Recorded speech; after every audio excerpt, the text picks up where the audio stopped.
time we finish introductions, maybe everybody would be here. All right, good morning again, colleagues. It's so very nice to have you on this webinar with us.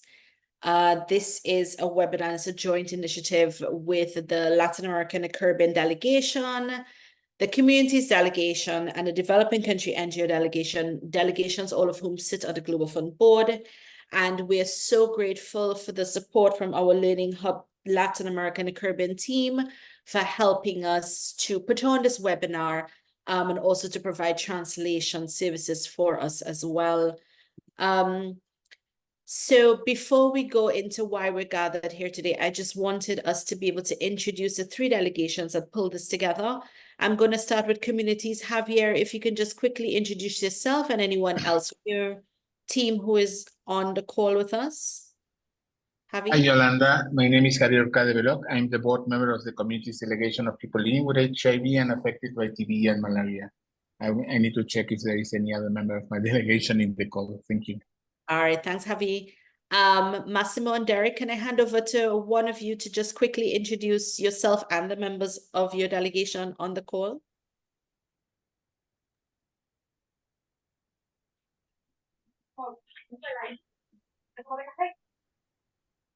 Well, I don't know whether Derek will do it, but let me do it. So Massimo Ghidinelli, I'm the alternate member of the board member of a LAC delegation.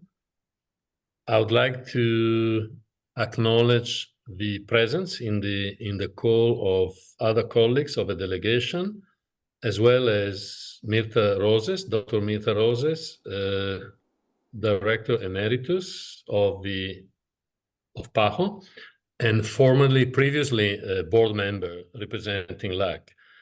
I would also like to recognize the presence of Caroline Gomez, who is the co-chair of the strategy committee of the Global Fund board, and thank all of them for their participation. Back to you, Yolanda, and thanks again. So also I see members of the LAC team on board. I see Lucien, Derek, and Joan, and Gabby.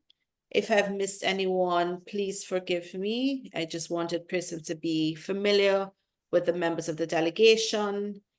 And from our end, from the Developing Country NGO delegation, we have Caroline Gomes, who is also a member of the Developing Country NGO and also the vice chair of the strategy committee. We also have Sophie, who is the communication focal point for our delegation on this call. And we have Angela as well, a new member to our delegation.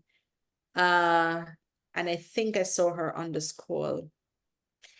All right, so we wanted to have a stronger presence here in the Latin American Caribbean region because we wanted to bring all of our stakeholders within the HIV, TB, and malaria responses together to allow everyone to understand what has been happening at the last Global Fund board meeting. A lot of the conversations that are happening at this global level are very important to how we on the ground are going to envision our programming across the three diseases.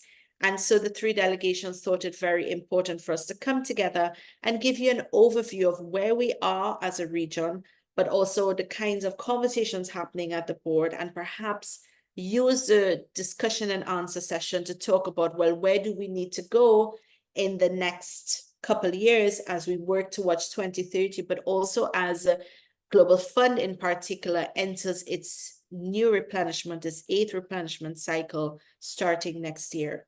So we'll tell you a little bit more about that shortly. Colleagues from the other delegations, is there any logistical issues I need to put forward now, or can we go straight into it? Lady says, is there anything you would like to add? I just want to acknowledge the possibility of the interpretation for people that just join us. Notice at the bottom of your screen that you can choose the interpretation channel in case you need to switch languages. And because I'm very bad at introducing myself, my name is Yolanda. I am also from the Developing Country NGO delegation. And I am going to be the person who would guide us through this conversation today and keep us on track with our time. So right now, I just really want to invite Massimo, who is going to do a presentation for us on global fund and sustainability of HIV, TB, and malaria responses in the context of LAC. Over to you, Massimo. Thanks a lot, Yolanda, and good morning, good afternoon to everybody in the call. Before going into the content of this brief overview, I would like to thank and acknowledge the collaboration with the two constituencies. Today, we are going to focus on the region and the regional perspectives on the matter of sustainability and the continuity of a global fund assistance. But we're going to do it with a different perspective and different angles. And that's why I would like to thank Javier and Yolanda for bringing together not only LAC constituency delegation, but also, as mentioned already, the community and the developing country NGO perspective. So it is a rare opportunity to have such a variety of perspectives. And I really wish this webinar to be successful and rich in bringing the matters forward, but also in allowing a deep reflection and dialogue among all participants. So before going into the numbers and the data, I would like to echo what Yolanda had said. We are, after more than 20 years into Global Fund operation, we are once again at a critical junction. I'm quite sure that every time the replenishment kicks off, there's always a number of challenges, but this time round, I have a feeling that we are witnessing a combination of factors and difficulties that probably have no antecedent in the 20+ years of the history of a global fund. Major decisions will have to be made in view of the global scenario, one dominated by uncertainties, by war, by financial constraints, and less than ever guarantees that the replenishment will be as successful as it has been in the past.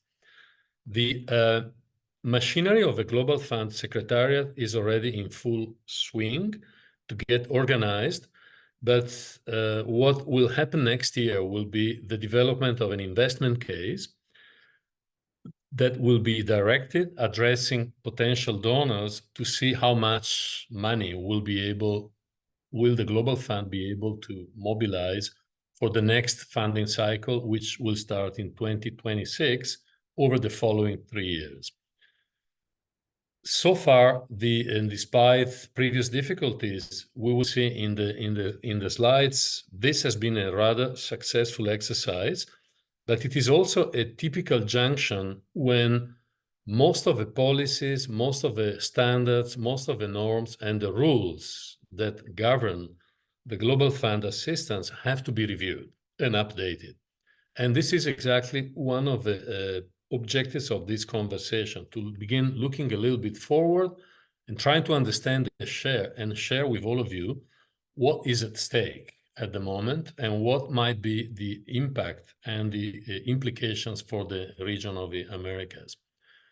Let's go first into a review of what is the Global Fund assistance for the region of Latin America and the Caribbean. May I have the next, please?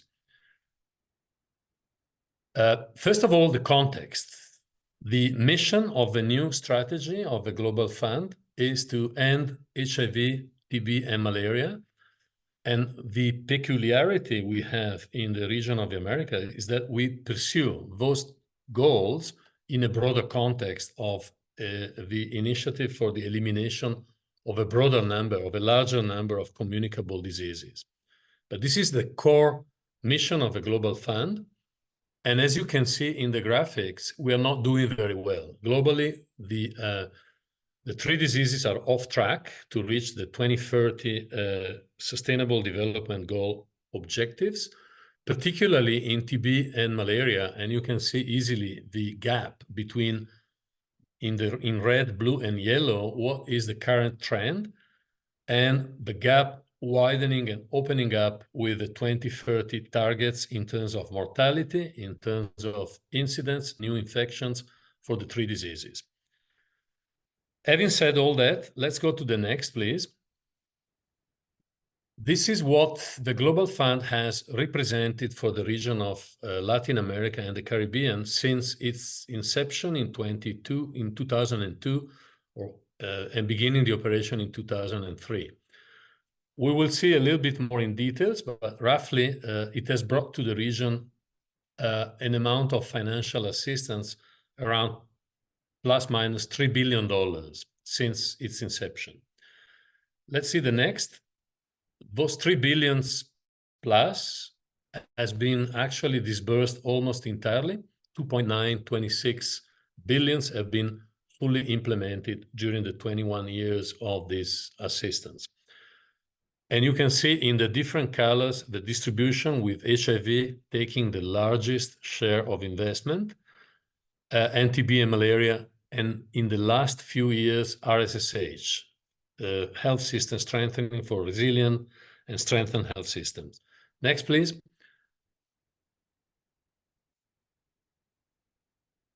Okay, if we compare the recent allocations over the 2014-16, 17-18, 2022, and the last allocation, you can see that more or less there has been stability in the allocation of resources, as I said, with HIV maintaining the largest share of the allocation compared to TB and malaria that almost equally share the remaining. Can I get the next, please? Now, let's look at the last allocation, referring to what we call Grant Cycle 7, 2024, 25, and 26. The majority of the funds allocated to LAC have already been translated into proposals, and proposals have been reviewed and approved by the board. More to come in the next coming windows. One just completed in April this year.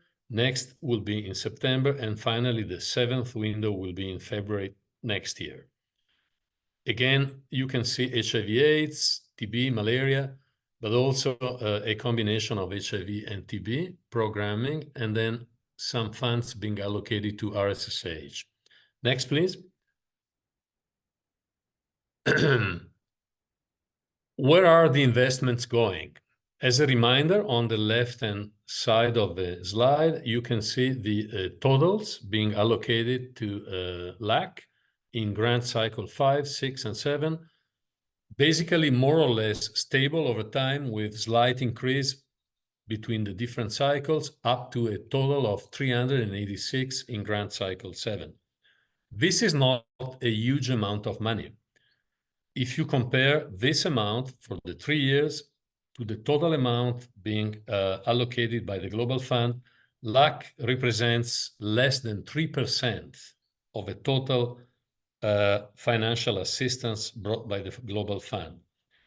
However, despite this relatively modest amount of money compared to the global level, the Global Fund continues to be a key partner in many countries in the region, particularly those countries that maintain eligibility. And needless to say, it is an influential partner because in combination with other technical partners, multilaterals or bilaterals like PAHO, like UNAIDS, like CDC, PEPFAR, the combination of all these inputs have maintained a very great influence, including in technical choices and orientation, targeting, etc. So a critical partner, a partner that has brought governance at the country level with strong ownership of the investment through the CCM or the RCMs, an infrastructure that continues to be critical, particularly in specific countries, but overall at the regional level, a very influential partner. On the right side of the slide, you will see how those monies, the 386 million, are actually being distributed in Grant Cycle 7, with a comparison with Grant Cycle 6 and 5. Large majority goes to Haiti, and then we have a series of another 20 total of 20 eligible countries receiving Global Fund assistance, but the size of individual grants being much, much smaller, ranging from 32 million or 36 for Venezuela all the way down to around 2 million for Costa Rica. So you can see how the key message here is the Global Fund doesn't bring most of the money for the response to the 3 epidemics. It is an influential partner, but indeed the large majority of resources comes from domestic funding. Next slide, please. A big issue that has been increasingly sensitive has been around the absorptive capacity of countries. How much of that money is actually completely spent at the end of a grant cycle? And as you can see, we haven't broken down by country. We just group countries in those who have been able to implement more than 80% across the different cycles that were completed, those which were between 70 and 80%, and again, a consistent number of countries that are below the 70% implementation absorption capacity. This is a problem because it's not only money that have to be returned to the Global Fund Secretariat, as it has remained unspent through the grant cycle. It is also a bad signal. If money doesn't go spent and has to be returned, that signals that the overall efficiency of the system is not so good, and it is perhaps a negative mark in view of future allocations. Next, please. This is a little bit of historical. You see fluctuation across countries. I won't go into details. Next slide again, please. The similar exercise comparing the absorptive capacity for individual partners that are engaged in multi-country grants. You can see there's a great fluctuation and variability. Not all implementing partners have achieved 100%, which continues to be obviously the gold standard for implementers. Next, please. Then we have the chapter, which is particularly important for the region of the multi-country regional grants. As you can see, we have had a number of them. Again, not a huge size in terms of financial investment, but again, very critical, very strategic, and in many cases, in most cases, very successful in bringing together partners, in bringing together civil society organization and implementing multi-country approaches and grants. Unfortunately, decision was made by the Global Fund Board to concentrate on investments in the reduction of HIV incidence as a priority and to discontinue investment on TB, at least for the 2023-2025 period. And on malaria, similar decision was made to prioritize Southeast Asia and Southern Africa. So currently in GC7, in this current ongoing grant cycle, only HIV incidence reduction keeps a priority in terms of allowing multi-country grant investment. In addition to this, we should also mention some additional investments being brought to the region through strategic initiatives, particularly in some specific area like data, like health system strengthening. And that is work being done with technical partners like PAHO and like UNAIDS. Very important because it brings additional resources on priority matters with this regional or multi-country perspective, trying to assist in some cases, including countries that are no longer eligible. That was the experience in some of the multi-country grants. Definitely a good example of Pan-Americanism at work and the possibility to benefit a larger number of countries through those interventions. Next, please. Now, this is very interesting because it sets a little bit the way forward. Let me remind you how the board has decided to concentrate for grant cycle 8 and the replenishment efforts on low-income countries and on countries with burden of disease. Now, as a matter of fact, the financial economic profile of countries in LAC is that we no longer have any low-income countries in the region. So we are already missing on one of the two pillars in terms of prioritization being agreed upon by the Global Fund Board. What we have is a number of low, mid-income countries with high burden of disease. And in that small group, only Bolivia, Honduras, Nicaragua, and Haiti, and not for all diseases, for some of the three. The key word is sustainability, long-term sustainability. The larger group sits in the middle of the slide, and that is low, mid-income countries with without a high burden of disease, or upper middle-income countries with a high disease burden. I won't read the names of the countries, but you will find the eligible countries in one or the other category. Moving to the right, we have a fourth group, which is the upper mid-income countries without high burden of disease, and those are in transition period. Reminding that we have up to 3 years transition funding. Currently, we have El Salvador in HIV, which is interpreting that option. And then finally, on the right-hand side, we have countries that are no longer eligible because they have moved on to the high-income country group, but still are expected to receive some allocation in GC8, depending obviously on the outcome of the replenishment and the overall availability of resources that will come known by the end of next year. Next slide, please. This is a reminder, and it is about Colombia, a upper mid-income country with a high burden of disease, a country where there are sustainability challenges, particularly related to the structure of a health system, entirely privatized, system that has been focusing primarily on treatment and less so on prevention. A context where there have been persisting difficulties to invest on key and vulnerable populations because most of those population members are not officially enrolled in the insurance system. And then in the last few years, further complicated by the influx of Venezuelan migrants who are also equally excluded from the insurance system.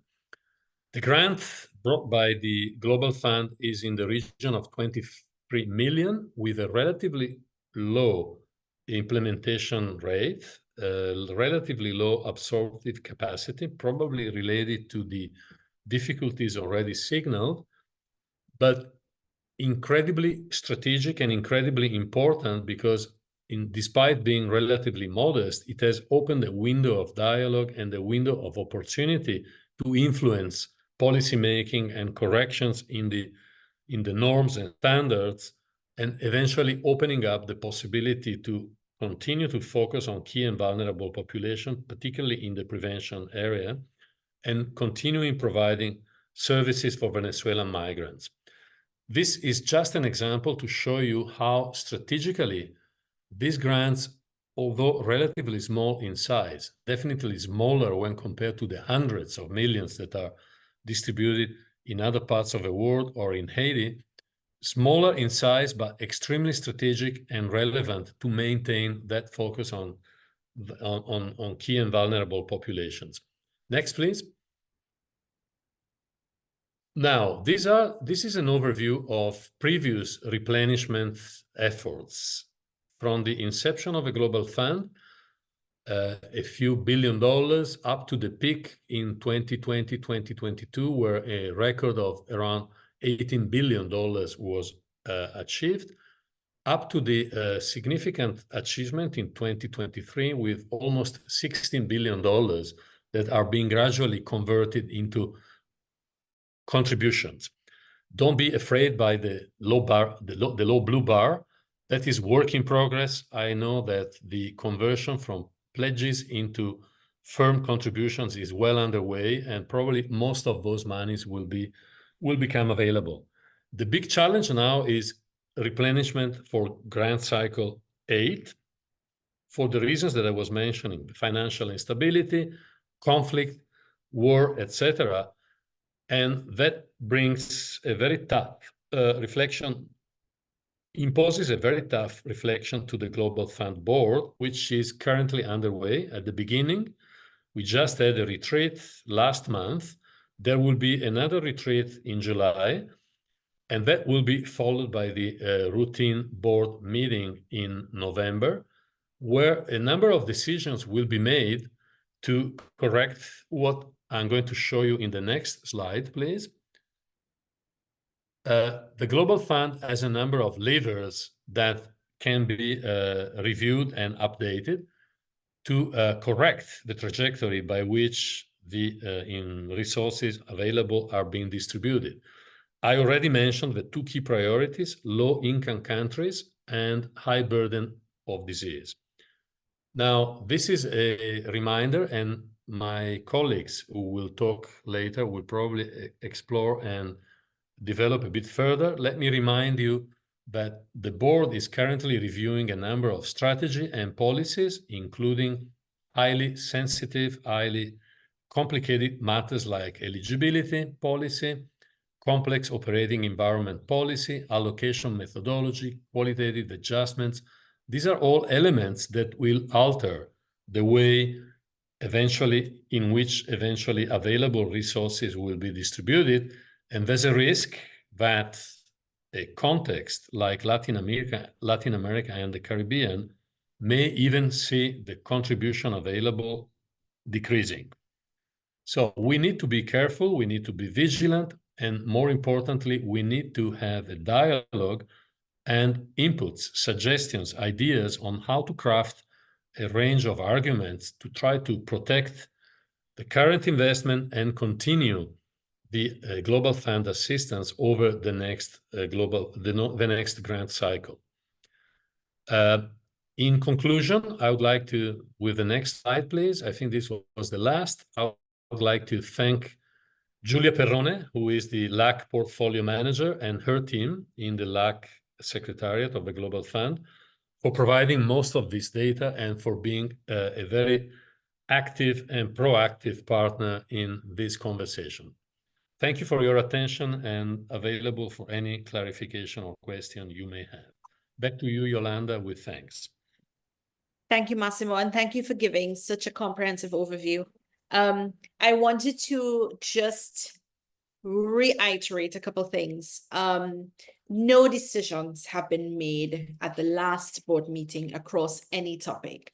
And some of the key topics that we discussed at the last board meeting included allocation methodology, which talks a little bit more about disease split, meaning how do we split the money across the 3 diseases. We also spoke about the importance of catalytic investments.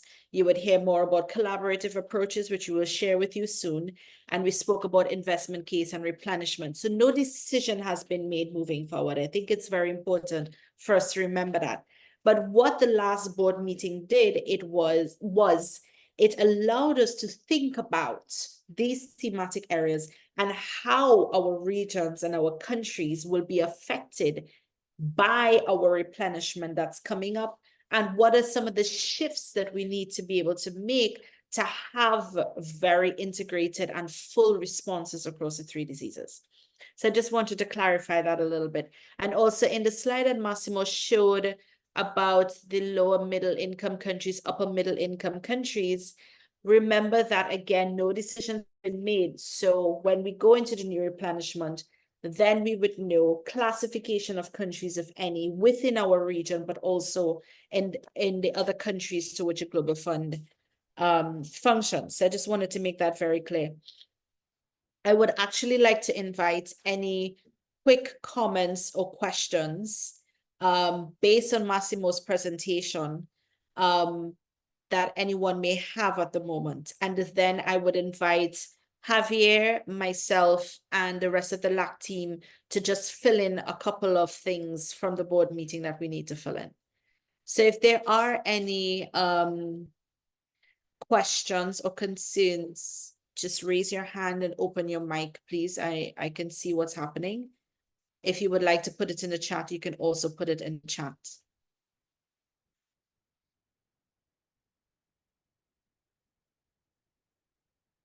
Everybody's afraid to ask. Everything was crystal clear. Please remember to look at the bottom of your screen. You'll see the interpretation globe. So if you need interpretation services, you can have it there. All right. So maybe as we push the conversation forward, we may have some more questions. Okay, Carolyn, Sophie, and myself. Yes, you can also speak in Spanish as well. So don't worry about it. We will have translation, so feel free to open. So I just wanted to quickly share with you from the developing country NGO side and invite LAC and communities to add to this. One of the big topics that we discussed at the board meeting was around allocation methodology. And that is a very tricky conversation because within the global fund landscape, that allocation methodology is reliant upon what we have coming in. It's reliant upon the monies coming in. It's reliant upon how are we going to respond to the 3 diseases, which is disease split. But one of the things that was very, very important in that conversation is that there is an argument, rightly so, for us to look at these, look at how much funding we put towards TB, how much funding we put towards malaria. And without getting too layman and technical, this is because our responses are showing that TB and malaria need the additional funding for greater impact in those 2 diseases.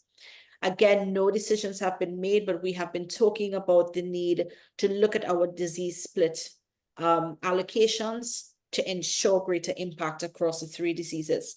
One of the key things, especially from the developing country NGO side, that we've been advocating for very strongly is the importance of ensuring we have money for catalytic investments. Latin America and the Caribbean is a very good region where we have seen the value of pumping money into catalytic investments because those catalytic investments help us with our human rights approaches and interventions. They also help us with funding multi-country grants and regional grants. And these regional grants we're able to use these regional grants to reach our key and vulnerable populations and communities across other countries that are not perhaps directly getting a Global Fund grant. And we know in the Caribbean that regional grant really has been sustaining a lot of the goals that we've been achieving across the 3 diseases.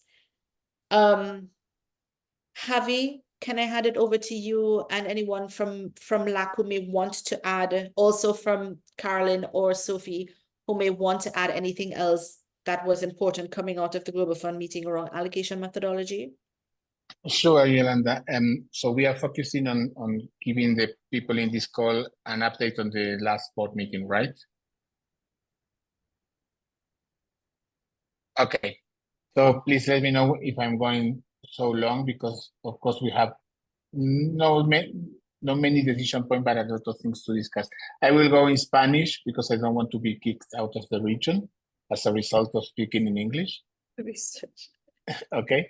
Entonces, bueno, muchísimas gracias por la reunión. Como otros colegas, quiero reconocer el liderazgo de Mirta Roses, con quien tuve el placer de trabajar muchos años junto a ella y su gran esfuerzo de defender todos los temas importantes para América Latina y el Caribe en la Junta, junto con Derek y otros colegas que estuvieron en la delegación. Y por supuesto también agradecer todo el trabajo que Julia Perrone como gerente del equipo de Latinoamérica y el Caribe hace en la Secretaría para defender cada centavo que necesitamos en la región y hacerlo funcionar. Rápidamente quiero mencionarles que hubo pocas decisiones en esta junta, pero hubo algunos temas que, como bien decía Yolanda, están preparando el terreno para el nuevo caso de inversión. Y como latinoamericanos y caribeños sabemos que el próximo caso de inversión va a tener una característica o va a tener un condicionamiento de muchos donantes de seguir invirtiendo en 15 o 20 países estratégicos, de los cuales hay muy pocos latinoamericanos y caribeños, y de alguna manera ir retirándose de las regiones y países para los donantes, no para nosotros, menos prioritarias, perdón, como son países de América Latina y el Caribe, como son países de Europa del Este y Asia Central, y otros ejemplos que los colegas me pueden colaborar. Principalmente porque es importante que el Fondo Mundial siga invirtiendo en América Latina, el Caribe y otras regiones con epidemias concentradas, aun cuando sean epidemias pequeñas, es que precisamente por el tema del estigma y la discriminación, la criminalización, el odio contra las poblaciones claves del VIH, como también para las poblaciones vulnerables de la tuberculosis y la malaria. Por eso es importante, hay un rol del Fondo Mundial que tiene que jugar en nuestros países, porque sin resolver de alguna manera, mover la agenda contra el estigma, discriminación, criminalización y odio, las personas no van a tener acceso. Acá la palabra clave para la delegación de las comunidades, que tratamos de poner el énfasis durante la reunión de la Junta en abril en Ginebra, es acceso, acceso, acceso. Y yo criminalizo o estigmatizo un hombre que tiene relaciones sexuales con otro hombre, una persona trans, una trabajadora sexual, un usuario de drogas. Esa persona no va a poder participar de los mecanismos coordinadores de país, no va a tener acceso a lo que el Fondo Mundial y los gobiernos nacionales invierten para resolver estas tres enfermedades. Antes de la Junta del Fondo se presentó un estudio muy interesante llamado RISE, en español, RISE en inglés, hecho por Coalición Plus, que les vamos a tratar de conseguir y circular por los medios en los que ustedes informaron de la reunión de hoy, la versión en español y por supuesto la versión en inglés, porque habla de los desafíos que nuestras comunidades tienen para participar en los mecanismos coordinadores de país. No les vamos a decir a ustedes, nosotros, sobre esas dificultades porque tienen experiencia. ¿Perdón? ¿Sigo? Ok. Hay un tema que quizás es súper específico, pero que en algún momento tenemos que discutir dentro de la región, y es la agenda de Lusaka, así se llama toda la discusión que tiene que ver con el futuro de las instituciones financieras en salud, y que creemos que esta agenda de Lusaka, y creo que hay un consenso en las tres delegaciones de sociedad civil, carece de muchas cuestiones y tiene muchas presunciones erróneas, pero sobre todo lo que es imperdonable es que las comunidades y la sociedad civil no están participando. Algunos de ustedes en sus países quizás han sido informados sobre esta agenda, pero por supuesto la agenda de Lusaka está centrada en los países prioritarios para el Fondo Mundial, la mayoría de los cuales pertenecen a una región que es África. Como bien decía Yolanda, la asignación de los recursos, como bien decía Máximo, el próximo replenishment o reaprovisionamiento de recursos para el Fondo Mundial va a ser nuestra prioridad, ya empezó a ser nuestra prioridad, y alrededor del mes de febrero el Fondo Mundial presenta un caso de inversión. Ese es nuestro argumento para pedir dinero a los donantes. La salvedad, el caveat de todo esto es que los donantes participan en la confección del caso de inversión, por ende ellos mismos pueden moderar nuestras expectativas y necesidades por un caso de inversión más modesto, más cómodo para los donantes. Entonces, como bien decía Yolanda y como bien decía Máximo, los próximos meses hasta fin de año la prioridad nuestra es dar la pelea y discutir de que la asignación de recursos, de que la elegibilidad que se quiere volver a discutir no afecte más profundamente a América Latina, el Caribe y otras regiones. Entonces, esas son las principales preocupaciones para nosotros. Las tres delegaciones de sociedad civil y la de América Latina y el Caribe y otras delegaciones de países, estamos trabajando fuertemente en los próximos meses para que el caso de inversión nos incluya y que se siga invirtiendo estratégicamente en la región. Y por último, es muy importante que quienes están acá y quienes no han podido estar acá hablen fuerte y claro. Nosotros en la Junta Directiva representamos diferentes constituyentes, pero si nosotros no tenemos a ustedes, sociedad civil, comunidades, gobiernos de los países implementadores de América Latina y el Caribe y de otras regiones, hablando con PEPFAR y con otros donantes bilaterales y demás de la importancia que el Fondo Mundial sigue invirtiendo en SIDA, tuberculosis y malaria en nuestros países, nos vamos a quedar bastante solos y les necesitamos fuertemente. El siguiente punto, hay muchos países que todavía no iniciaron la implementación del ciclo de financiamiento número 7 y es importante entregar los resultados y tener un desempeño clave. Si queremos que el Fondo Mundial en los próximos años siga invirtiendo en nuestros países, debemos demostrar que cada dólar cuenta y que nosotros como países implementadores podemos entregar buenos programas, podemos reducir el número de nuevas infecciones y mortalidad en las 3 enfermedades con un muy buen desempeño. Por último, y aquí cierro, es el compromiso. La sostenibilidad nosotros creemos que no es sostenibilidad financiera, sino es programática y política. En América Latina, el Caribe y otras regiones, la sostenibilidad política es que nuestros gobiernos de una vez por todas pongan sobre la mesa la coinversión, la inversión doméstica en salud, cómo piensan poner más dinero que el que puso el Fondo Mundial, ya sea en El Salvador, Guatemala, Honduras, Paraguay, etcétera, porque sin la inversión doméstica en salud y en la continuidad de mecanismos de participación de poblaciones claves en nuestros países, todo lo que logramos en más de 20 años del Fondo Mundial va a desaparecer. Así que no es solo una responsabilidad de estas delegaciones en la Junta Directiva, sino de todos los actores en el ecosistema del Fondo Mundial. Esperamos que se suman a esta batalla, gran batalla de nuevo que tenemos que dar para que el Fondo Mundial siga siendo un actor clave en América Latina y el Caribe. Gracias.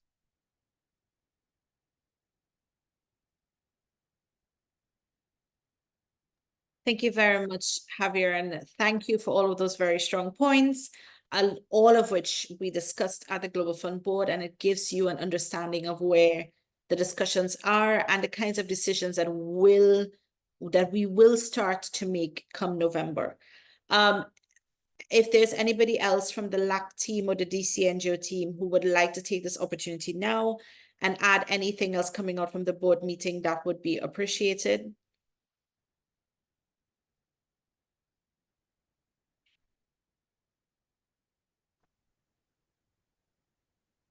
The last, Yolanda. okay, go ahead. Sorry, I didn't see your hand. Sorry, go ahead, Carolyn. Massimo, you wanted to jump in? Sorry, I saw you, but No, please, Caroline, go ahead. yeah. It's a critical juncture for the Global Fund. And that was made very clear at the last meeting. But it's not a critical juncture only for the Global Fund. It's a critical juncture for the 3 diseases, health system strengthening, the SDGs to where we're at. Are we going to make our MDGs, Millennium Development Goals? Are we going to be able to end these 3 diseases as threats to public health? And it's going to, if civil society communities, committed delegations such as the LAC delegation are not at the forefront, bolstered by the comments and the work of the communities and the civil society on the ground, are not at the forefront of saying, you cannot leave a pocket of disease anywhere, because that will wipe out everything you have done. We know how to do this.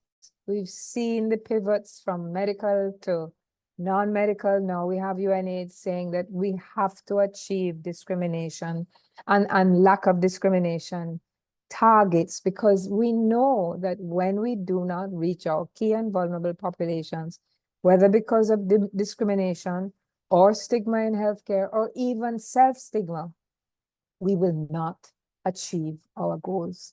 And so while the discussions sound very technical, they all come back to that basic point. How can we work together to ensure that the Global Fund recognizes the strength of its work in human rights, the strength of its work and the necessity for its work with communities, and not just communities writ large, but communities in conjunction with key and vulnerable populations, but also in conjunction with healthcare workers, healthcare systems. How do we integrate the key players who reach out from civil society to key populations into a package of services delivery right down to the community level offered by governments? So these are really critical discussions, and we need people following, people understanding, and people engaging to give us your voice, your knowledge, your strength, so that we can take that to the table for these discussions.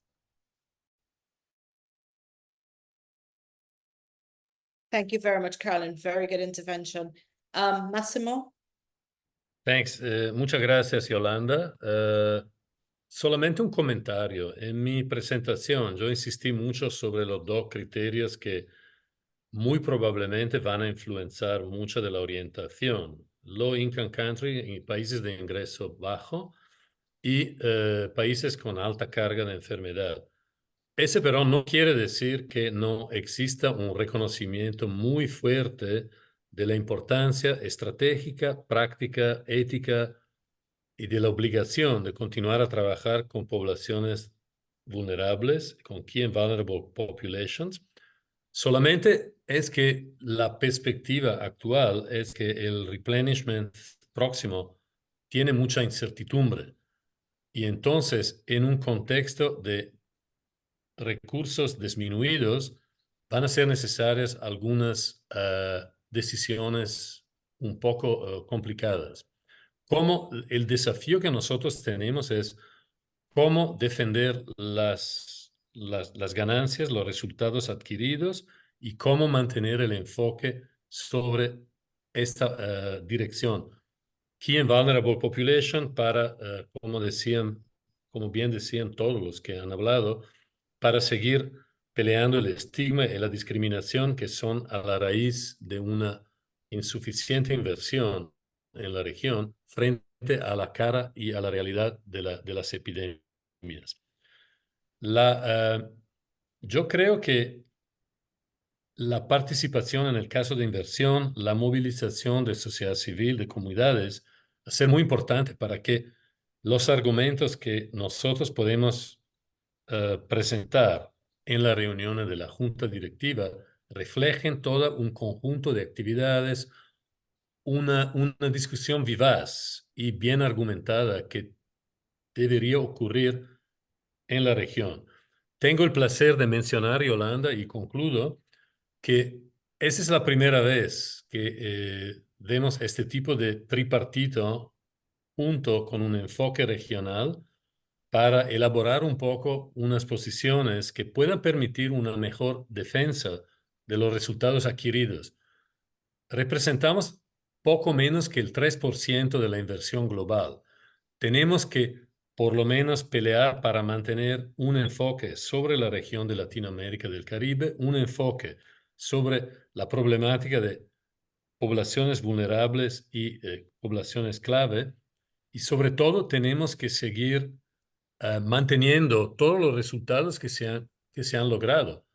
La gran mayoría de los recursos en los países llegan desde los recursos gubernamentales, recursos domésticos, pero el rol catalítico, el rol estratégico de la inversión del Fondo Mundial es crítica para mantener esta incidencia y para mantener este enfoque frente a la característica principal de las epidemias en nuestra región. Muchas gracias, Yolanda. Thank you so much, Massimo. I think we've said a lot, and I really would like to encourage the participants in this call to share with us their thoughts that we can attempt to answer, but also it is important for us to carve a way forward. After this conversation. Myrta, please go ahead, darling.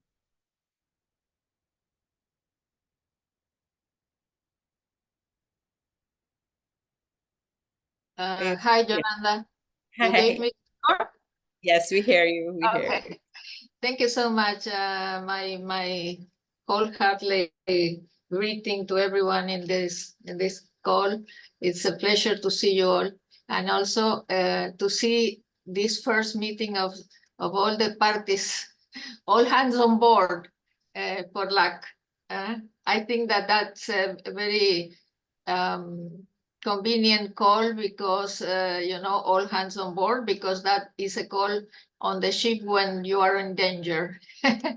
So we need that. the other thing, I just want to say some things about the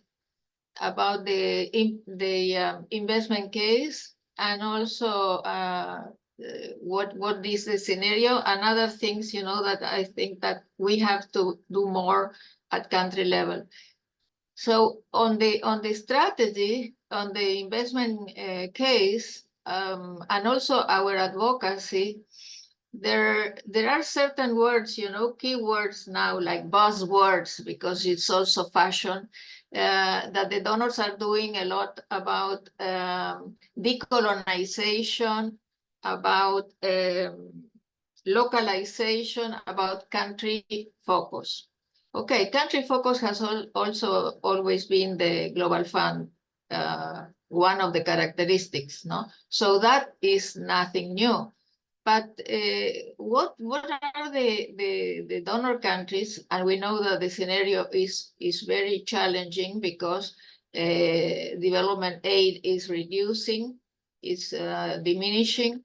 The total scenario, we have never lived through a scenario like this, you know, with wars, with investment going somewhere else, with everybody chaotic, with the financial instability in even the developed economy. So all of this we have to put on the paper on the wall and think, you know, what are the arguments that we will be using in that scenario, which is totally different from what we have seen in the last 20 years. Completely different. There's, you know, there's like 3 more times invested in weapons that invested in food supply, in food aid, just to mention. So it's really a very, very unique situation right now, including, you know, all the political orientation of many of the contestants in the elections, you know, that is not precisely going into anything like reducing stigma and discrimination and looking at vulnerable populations and so on. So that is also, so we have in the financial, in the political, and also in the global solidarity. So everybody is retrenching to the national scenario, rather than looking, you know, into solidarity and working together. We have lived through the pandemic just as an example, and we don't have many good examples of working together as a global community. So that is one thing. And the other thing is in terms of our region, and I think that there are 2 things, you know, or 2 sides of the access challenge.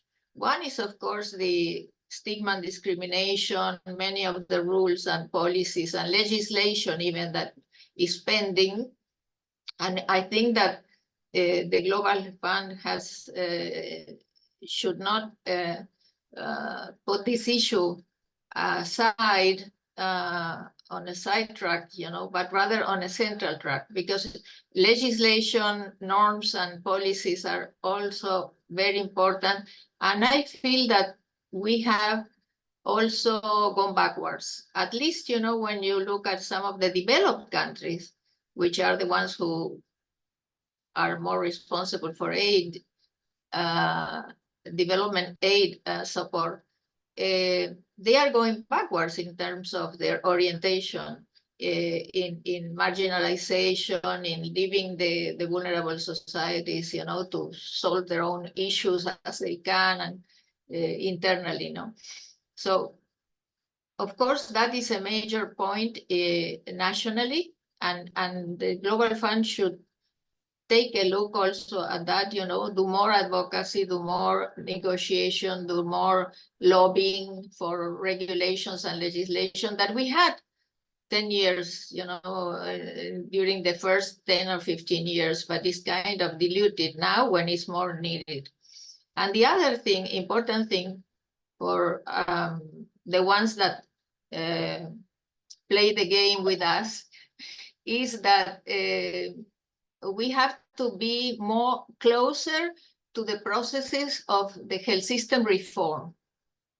Because the other part of the access is about the failure of the health system organization and financing to serve all the people, particularly the more vulnerable and those who are marginalized and so on. So I think that we need to be at the local level, at the national level, but also at the regional level and sub-regional level, because these things are being discussed, and is one of the Sustainable Development Goals, is the health system and primary healthcare orientation, country people center, and I think that we cannot just look at the global fund, but also look at the national scenario and look at how we can influence the discussions on health system reform.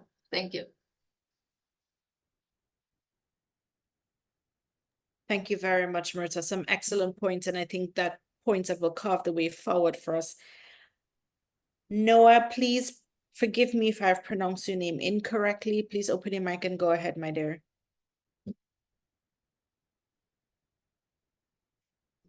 Sí, buenos días, Noé Flores, de Honduras.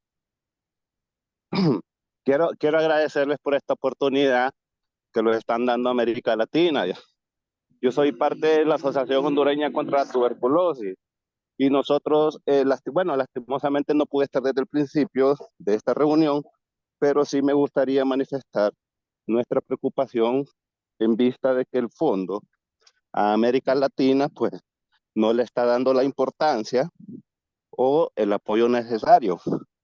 Ahí me disculpan que voy caminando ahorita. En América Latina pues tenemos muchos países de que estamos haciendo un trabajo muy grande desde la sociedad civil, trabajando en políticas públicas como leyes, pero si el Fondo Mundial no nos da el apoyo necesario, muchas de estas leyes van a quedar sin poderse implementar. Siendo una región donde tenemos mucha migración, deberíamos de tener mayor cantidad de recursos. Así que es por eso que le hacemos un llamado a la acción para que nos puedan apoyar de mejor manera. Híjole. Ay, disculpe porque vengo caminando, subiendo un cerro y vengo un poco cansado. Entonces les manifestaba de que es necesario de que nos puedan apoyar de mejor manera y que nuestras poblaciones y nuestras comunidades puedan tener los beneficios y logros que realmente se necesitan. Agradecerles nuevamente por esta reunión y esperamos de que muy pronto tengamos una siguiente. Muchas gracias.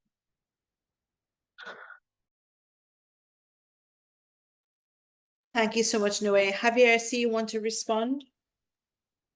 Sí, gracias, Yolanda. Lo que Noé plantea es una cuestión muy importante. Me permito hablar por las 3 delegaciones de sociedad civil y de comunidades.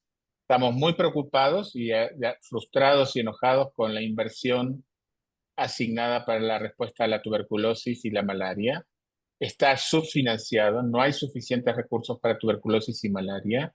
Lo venimos diciendo las ONGs de países desarrollados en vías de desarrollo y comunidades, lo venimos diciendo en el reaprovisionamiento anterior y lo vamos a seguir diciendo en el próximo reaprovisionamiento.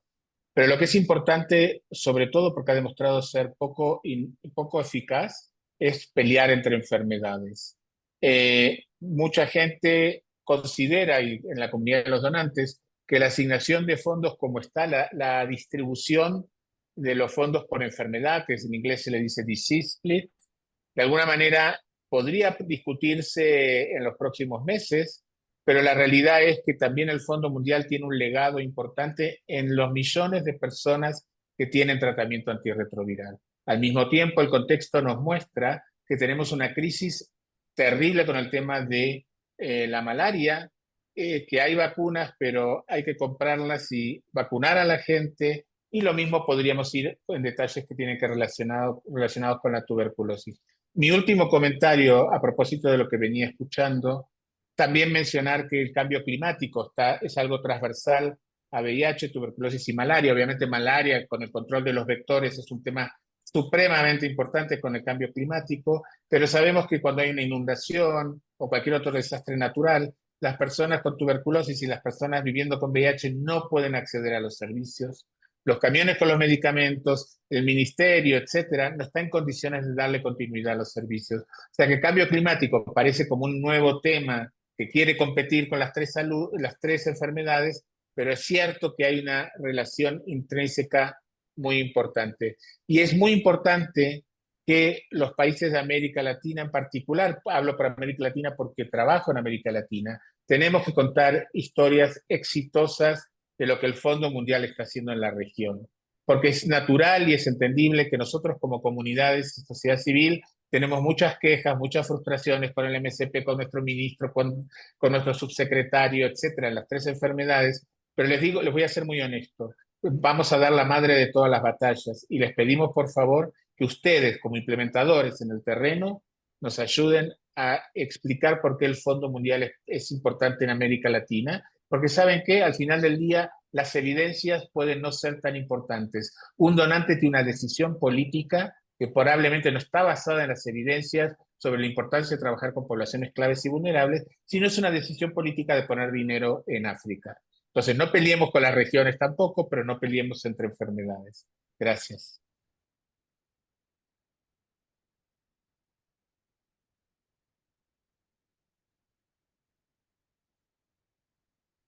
Agreed, Javier, agreed. I see Guillermo. You can go ahead, my dear.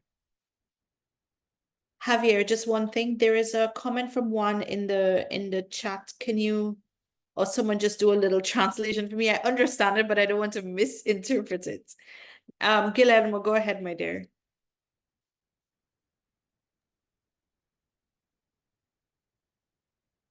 Hello? I don't think we're hearing you. I see your hand up, but we don't hear you.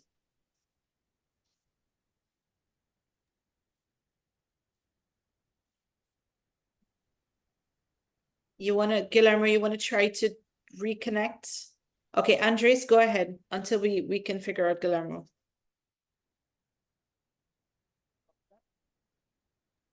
Adelante, Andrés. Si me escuchan, buenos días. Buenos días con todos, todas y sí. todes. Mi nombre es Andrés Novoa, de Quito, Ecuador, de la Fundación Nove Positiva. En este caso, yo quisiera argumentar, partiendo desde el principio de que la última pandemia que pasó, en este caso, empezó con un individuo y se multiplicó. De igual forma, si es que no se toma la debida precaución en lo que es, ¿no? VIH, tuberculosis o la malaria, si no se le controla, de igual podría en algún momento irse de las manos. Entonces, partiendo de este principio, se podría comentar al Fondo Monetario Internacional que no se descuide de América Latina, porque así como logramos combatir al COVID en equipo, poniendo cada ciudadano, cada país el hombro para que se erradique, en este caso, o tratar de controlarlo, ¿no? Así deberían manejarse de igual forma con todas las ITS existentes, la tuberculosis, la malaria, y de igual forma proyectarse para a futuras que podrían aparecer. En este caso, ¿por qué hacernos a un lado a América Latina? Más bien, para que mayor gente se involucre, deberían de igual forma no solo hacer textos en inglés, sino en español, porque muchas personas en sí son grandes activistas, pero no manejan lo que es del idioma inglés. Entonces, partiendo de pequeños detalles, creo que se pueden hacer grandes cambios a la larga. Solamente eso quería acotar. Muchas gracias.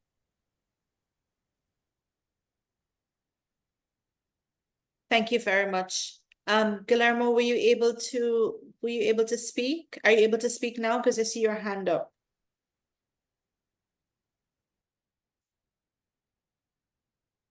If not, Leticia or Javier, can you just do a proper translation of Juan's comment first, Guillermo, please? ¿podrías intentar usar tu micrófono? No logramos escucharte. Lo que Juan Carlos plantea en el chat, Yolanda, es que se han perdido muchos recursos en la pandemia, un poco lo que estaban reflexionando los colegas, y que es importante que los estados pongan recursos y que el enfoque de las subvenciones debiera estar enfocado además en recobrar lo perdido. Rápidamente, hay que recordarle a los colegas que todos los países, incluso las iniciativas regionales, recibieron dinero que fue impuesto por los donantes para trabajar el tema de la pandemia de COVID. Con mayor o menor éxito, se recibieron recursos, no solo para fortalecer los sistemas de salud, sino comunitarios vinculados a la pandemia. Fue dinero adicional al que se estaba implementando en SIDA, tuberculosis y malaria, solo como un punto de claridad. Gracias. Guillermo, último intento. Si puedes abrir tu micrófono y si podemos escucharte.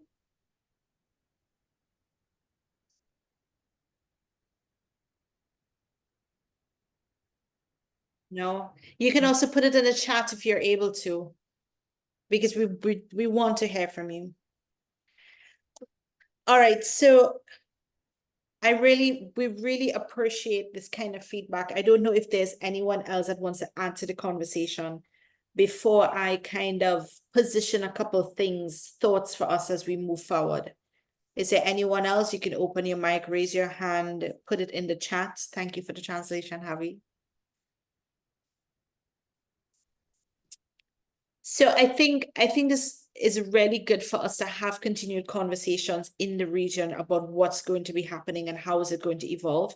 I've also been hearing from Andres and Juan and other persons who have spoken about key elements that I think the Latin America and Caribbean region need to put in as part of their own advocacy around replenishment and the investment case. Because a lot of the work that we do on the ground for civil societies and communities, those things cannot be underestimated. The waves that we make in human rights approaches and the reach that we have, we need to keep highlighting that, because it doesn't matter whether it's a pandemic or climate or whatever else.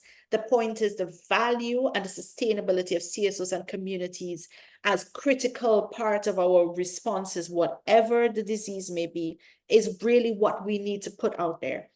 And I think that perhaps between and among the three delegations, we can chat and discuss how do we take other calls to allow us to help the region build into the advocacy and investment case scenarios that will be coming out through the Global Fund as well, because the Global Fund team is also doing it per region. They're looking for these kinds of stories per region.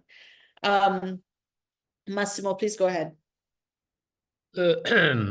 Muchas gracias, Yolanda. Solamente para añadir otro elemento de reflexión.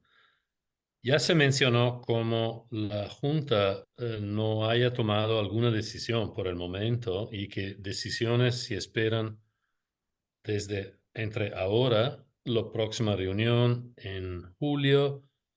Entre tanto, vamos a tener reuniones de los comités que ayudan la formulación de políticas y la toma de decisiones de la Junta, para luego llegar al final del año con la reunión rutinaria de la Junta en el mes de noviembre. Entonces creo que la idea que alimentó un poco, que inspiró este tripartito, es que no se quede un webinario aislado, sino que ahora hemos intentado compartir un poco una fotografía de lo que en lo que estamos ahora y una perspectiva de en lo que vamos para adelante en el futuro. Y entonces yo espero que la buena participación de hoy en este webinario siga, así como con otros medios online, con los varios canales de comunicación que existen, y que se pueda formular nuevas ideas. La región de las Américas también tiene una característica bastante única, es que hay un buen nivel de innovación. Tenemos todavía sistemas de salud que, aunque no estén perfectos, que pero funcionan relativamente bien, fueron golpeados durante la pandemia, están recuperando las fuerzas y la capacidad. Este es el momento realmente para que no se pierda el enfoque sobre el tema de la vulnerabilidad, para que algunas poblaciones que comparten vulnerabilidad a VIH, a TB y malaria y mucho más, puedan seguir manteniendo un enfoque y una posición central. En esa perspectiva, es crítico que podamos continuar este ejercicio de compartición. Nosotros ya hemos discutido la voluntad y la disponibilidad para mantener este diálogo y seguir compartiendo los diferentes pasos que la formulación de decisión va a tomar durante los próximos meses. Así que adelanto un poco quizás algunas de tus conclusiones, Yolanda, para decir que esperamos que próximos webinarios puedan continuar este diálogo. Nosotros vamos a compartir el progreso hacia la toma de decisiones. Lo que pedimos a los participantes, lo que nos acompaña, es que nos retroalimenten con sus reflexiones. Cualquier idea es valiosa, la vamos a tomar y la vamos a elaborar quizás en una posición compartida. Repito, tenemos el lujo de tener 3 constituyentes que se preocupan a la vez de una única región. No que no lo hagan con otras regiones, pero hoy es una oportunidad de poner más perspectivas en el mismo enfoque. Gracias. Thank you so much, Massimo. Is there anyone else who would like to add any comments, any thoughts, any feelings? I see another hand. Myrta, go, my darling. Mas, take down your hand for me, please. You can go ahead, Myrta. Just a question to Massimo and Derek and so on, and Javier and all those who participate, you know, in the committees or in the board. What is the reception to South-South cooperation, best cases, lessons learned, you know, that the Global Fund is looking at to include or shape, you know, the new investment case and the new strategy? Because I think that we have always been fighting for the fact that the region has made good progress or better progress than others, back and forth sometimes, but in the end, you know, we have been progressing. We have were the ones, you know, back in history, the only ones and the first one that went beyond the goal of 3x5. Just to remember, you know, those who are as old as I am or older than me in this fight, particularly on HIV. But the same has happened with malaria and to less extent in tuberculosis. But nevertheless, we can show the success. We can show what it and I don't know how much the Global Fund values the fact that you have, in order to really advocate for the goals that you establish, you have to show that it is possible. You know, you have to create the image of the possibility. It's a true possibility. It can be done, okay? Maybe we couldn't do it in all the countries. Maybe we couldn't do it in all parts of that country. Maybe we did it and we went backwards, but I think that the successful experiences have to be more broadcasted and taken, and also the exchange. I remember, you know, that for instance, with Julia, there was some exchange about successful and supporting the MCPs at country level, you know, with ones that were functioning well and the others, you know, exchanging experiences and the secrets of the ingredients that took them to the successful development. But I think that I am asking, you know, is there any discussion about how to take lessons learned, good practices, and exchange among countries and support among themselves? Thank you. Particularly because the countries in the South are very active in exchanging and supporting each other right now. You know, there's a wave, increasing wave of South-South cooperation and so on that was a little forgotten, let's say, for the last 2 decades. Thanks, Myrta. Thank you. Javier, Massimo, anyone from LAC? Anyone else from LAC wants to respond to this? Massimo, Javier, you can go ahead. Sí, gracias, Yolanda. Coincido con la apreciación de Mirta sobre todo lo que pasa en nuestra región, todo lo que pasa sobre la cooperación sur-sur, la cooperación técnica horizontal. El tema es que a veces los donantes aprecian y reconocen eso, pero no están dispuestos a pagarlos. Entonces, un poco la cooperación sur-sur también incluye la inversión de contrapartida. No sé si Máximo querés responderle a Mirta y después hacemos como unas reflexiones finales, Yolanda. O sea, le paso la palabra a Máximo y después quizás quisiera hacer por lo menos mis últimos comentarios. Gracias. Sí, no, muchas gracias, Javier, muchas gracias, Mirta, por tu pregunta.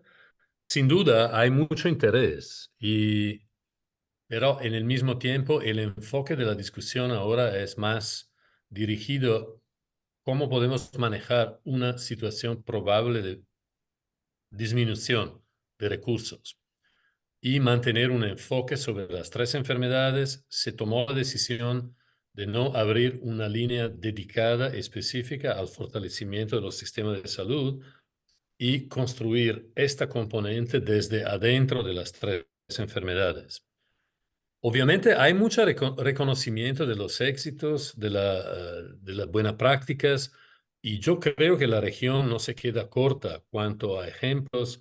Pensamos a todas las campañas exitosas de eliminación de la transmisión madre-hijo del VIH, pensamos a la eliminación de malaria, pensamos a los avances en países de baja incidencia en tuberculosis, el involucramiento de sociedad civil en las 3 enfermedades, la iniciativa de eliminación más amplia, que es una característica única de poner en un marco tan amplio la eliminación como problema de salud pública de las 3 enfermedades. Entonces, un enfoque mucho más amplio y que incluye, obviamente, la participación de todos los actores que más son afectados para todo este rango de enfermedades transmisibles y consecuencias.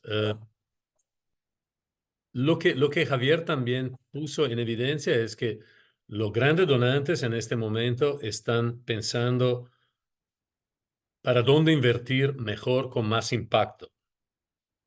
Entonces, no falta interés. Yo pensé también a la experiencia exitosa de Venezuela como otro ejemplo de un país, un complex operating environment, un país en crisis humanitaria donde se interrumpió, se cortó completamente la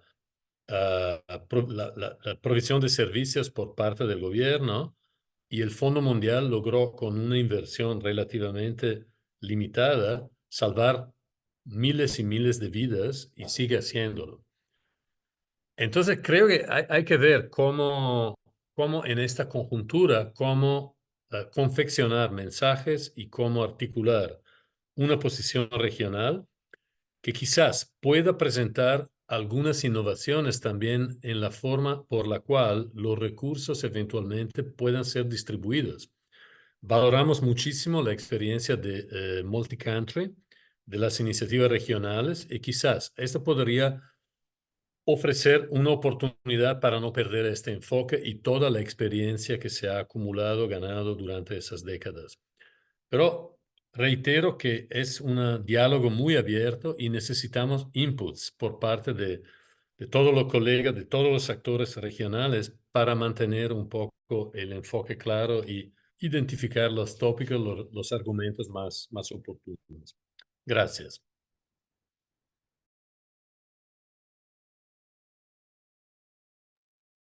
Thank you so much, Massimo. All right, I'm cognizant of time and the fact that we don't have any more voices being raised. But as we close off this webinar, guys, this is not the end of it. This has to be an ongoing conversation, and we will communicate with you further opportunities that we will create to continue this conversation. Right now, as we wrap up, if there are no more burning questions, I would like to invite first Javier, then Massimo, and then Developing Country, just to give our final closing comments as we wrap up this webinar. Javi? Sí, gracias, Yolanda. Vuelvo a insistir en una cosa que para nosotros es muy importante. Nuestras delegaciones y nuestros socios y redes y demás que están cerca de comunidades Developing and Developed Country NGO Delegations, vamos a salir con el resto de la Junta a pedir dinero. Así para ponerlo en forma muy sencilla y frontal, vamos a salir a pedir dinero. Por eso necesitamos estudiar ejemplos de éxito, historias para contar, plantear los desafíos en el sentido de que esa es la razón por la que necesitamos un fondo mundial que todavía no logró impactar como todos queremos en SIDA, tuberculosis y malaria. No nos distraigamos en otras cuestiones. Necesitamos dinero para acercarnos lo más que se pueda a las metas 2030, pero eso sería lo estratégico político de Naciones Unidas. Lo que necesitamos es dinero para seguir salvando vidas, previniendo infecciones, previniendo enfermedades catastróficas.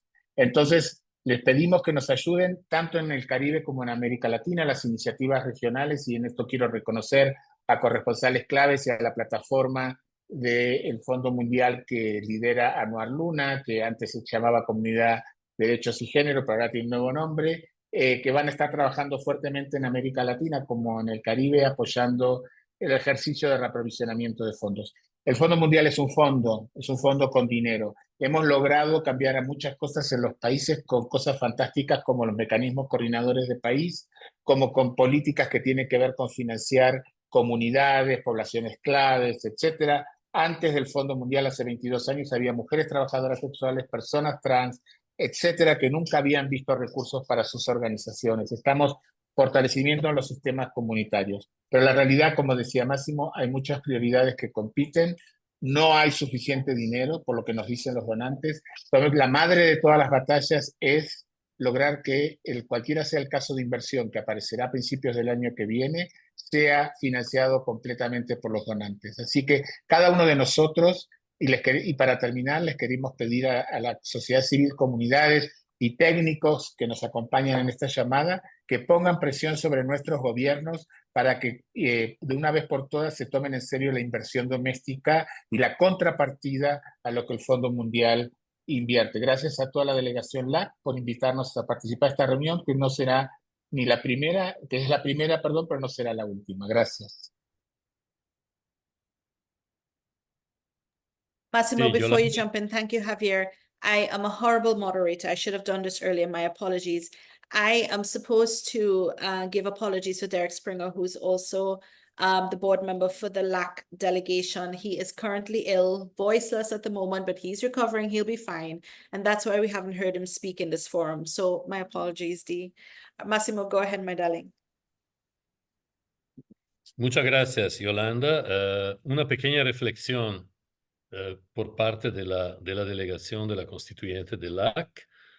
Creo que después de la transición que ocurrió el año pasado con una sustitución, ambos miembros del board de la junta directiva somos nuevos.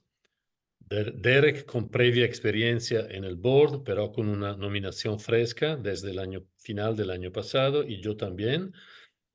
Tenemos algunas perspectivas interesantes porque hemos logrado recontactar y reanudar un poco el diálogo con las misiones diplomáticas. Aprovechamos en Ginebra el mes de abril para tener una reunión que fue muy bien participada, en la cual presentamos y refrescamos un poco a esas misiones diplomáticas la grande problemática del Fondo Mundial en esta conjuntura complicada y difícil. Y reiteramos la importancia, el rol del Fondo Mundial como actor clave en la respuesta a las 3 enfermedades en los países beneficiarios y también en países que no están elegibles en este momento. Punto número 2, tenemos una muy buena representación de sociedad civil en la delegación de LAC, porque sí queremos mantener un enfoque muy fuerte sobre las temáticas de la vulnerabilidad, de los derechos humanos y de toda la experiencia que se ha ido ganando durante décadas de respuesta a las 3 enfermedades. Tenemos también un comité de conducción que es parte de la legacy de lo que la doctora Roses construyó en su momento como miembro de la delegación, y hemos logrado reunir nuevamente este comité y esperamos poder continuar esta interlocución con el comité y también con algunos organismos coordinadores subregionales en la región de Centroamérica, Secomisca, o en la región andina, con horas que puedan articular un posicionamiento político muy fuerte. También tenemos una relación muy fuerte, muy buena con el secretariado LAC en el secretariado del Fondo Mundial. Siempre nos proporcionan no solamente el material que hemos compartido hoy, sino tenemos una relación muy bien articulada y estratégica con ellos. Y finalmente tenemos todos los socios que acompañan la respuesta a las 3 enfermedades, como ONU-SIDA, que tiene un marco de sostenibilidad, una herramienta que puede ser muy preciosa en esta conjuntura en la cual sostenibilidad va a ser una de las palabras clave. Y entonces, en el conjunto de todas esas oportunidades, yo sigo siendo optimista cuanto a la capacidad de innovar y mantener un rol importante de la región en el contexto de la asistencia del Fondo Mundial. Gracias, Yolanda. Te devuelvo. Thank you so much. I want to just quickly ask Julia, if you're still on the call. I did not check. I think so. Julia, is there any key point that you want to add very quickly as we wrap this up from your end? I'm not putting you on the spot. Hi Yolanda, buenos días Hi. todos y todas. Ya estoy lista para salir porque acá es noche, así que me ven con mi ropa de noche, perdón. Bueno, muchas gracias, no, de verdad, yo no quería intervenir porque es su reunión y me parece una excelente iniciativa, así que les agradezco. Como dijo Javier, espero que no sea la última porque va a ser un año y medio importante y necesitamos toda la abogacía y todo el apoyo que la región pueda dar con los diferentes recursos y las diferentes personas que representen los países y los sectores. Es una situación única, como lo han dicho. Yo nunca he visto en mis 15 años en la Secretaría tanta discusión tan animada un año y medio antes del recaudamiento de recursos. Hay una anticipación que la situación geopolítica es tal por la cual no vamos a ser exitosos como hemos logrado serlo en los últimos 3 o 4 ciclos. He oído varios comentarios sobre el Fondo Mundial no prioriza suficientemente el LAC. Quizás quiero decirle, el Fondo Mundial somos todos, es un partenariado. Y lo digo porque dentro de la Secretaría del Fondo Mundial, créanme que no van a encontrar ningún mayor aliado que mi persona y mi equipo, pero también más allá de mi equipo hay voces, y yo escuché Harley, que el jefe de estrategia está muy concientizado sobre el rol de las comunidades y los riesgos de reducción de asignación de recursos en América Latina. El Fondo Mundial es también la Junta, y en particular en este caso son los donantes de la Junta, que tienen una agenda diferente, que tienen prioridades diferentes, y sus prioridades y sus demandas claras al resto de la Junta son cómo podemos acelerar la transición de los países de más alto ingreso, cómo podemos focalizarnos en África y cómo podemos priorizar otros temas dentro de la agenda que tienen más que ver con malaria, con cambio climático, con fortalecimiento de sistemas de salud. Así que en ese sentido, tener ese espacio para que nuestros aliados dentro de la Junta tengan buenas respuestas frente a estas discusiones es clave. Así que simplemente decir, como ya lo han dicho, es importante subrayar y mostrar ejemplos de éxitos que hayamos tenido de la región. Súper importante mostrar que las subvenciones en curso se están gastando y están obteniendo resultados.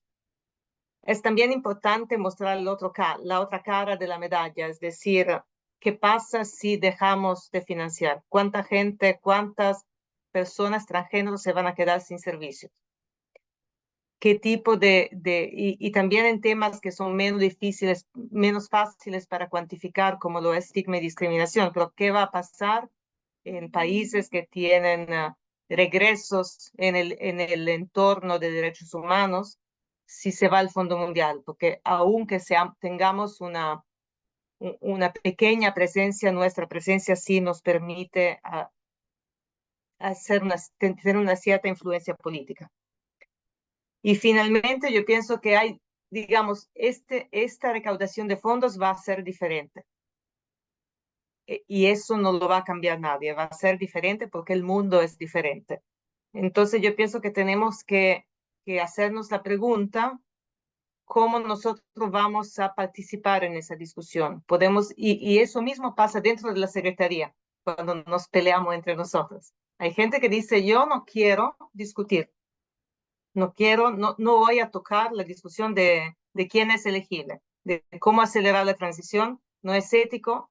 Yo pienso que el Fondo Mundial tiene que trabajar, no puede irse de América Latina y no puede. Esa es una opción. La otra opción es decir, bueno, el riesgo de no querer entrar en esta discusión es que las decisiones se van a tomar de todas formas, pero ustedes no van a tener un asiento en la mesa de discusión. Entonces es también ver cuáles son las cosas sobre las cuales no queremos negociar, cuál es nuestra línea de base y más allá de eso no nos vamos a mover, y cuáles son las cosas que podemos ofrecer. Tenemos ideas de cómo podemos trabajar de una forma diferente para mostrar que por lo menos dentro de nuestro 3.5% de recursos estamos abiertos a evolver en temas de acelerar el tema de transición, de incrementar inversión doméstica, de ser más eficaces en la forma en que manejamos las subvenciones, etcétera, etcétera. Pero entonces también es un poco un juego de dar y recibir algo con la Junta. Así que para todo eso necesitamos una participación de la región y que nos den ideas, que nos den apoyo, y con eso, así que espero ser invitada a más de estos webinars. Y no se sientan, no tienen que darme la palabra, es su evento, pero gracias. Thank you, Julia, and have a very nice dinner. You look lovely. But some very key points and thoughts coming out. And colleagues, as we close this session, knowing that we're following up, I heard a lot of different things coming out. Our unstable geopolitical situation, our very vulnerable global landscape with so many things that could happen. The fact that the monies are not there globally, we have to work at it. We have to prioritize where the money is going to go and how. We have to make sure that CSOs and communities, the value and importance of CSOs and communities continue to be there. We need to talk about collaborative approaches and do more advocacy with our governments as well, as we talk about national ownership of responses.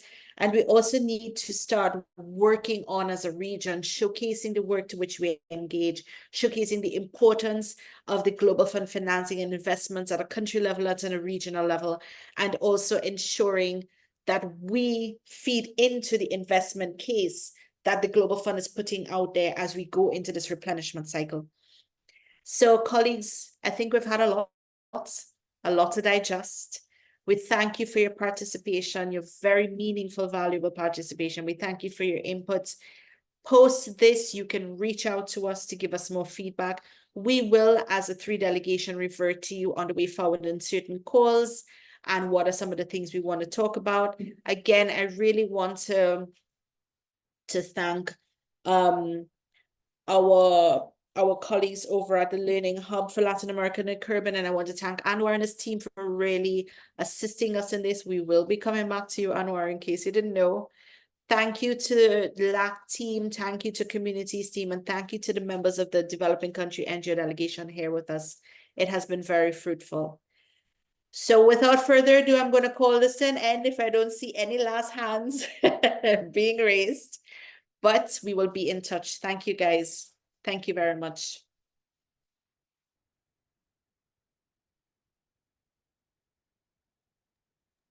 Thank you, Muchas Yolanda. gracias a todos. Feliz Chao. día. Bye. Muchas Take care. gracias.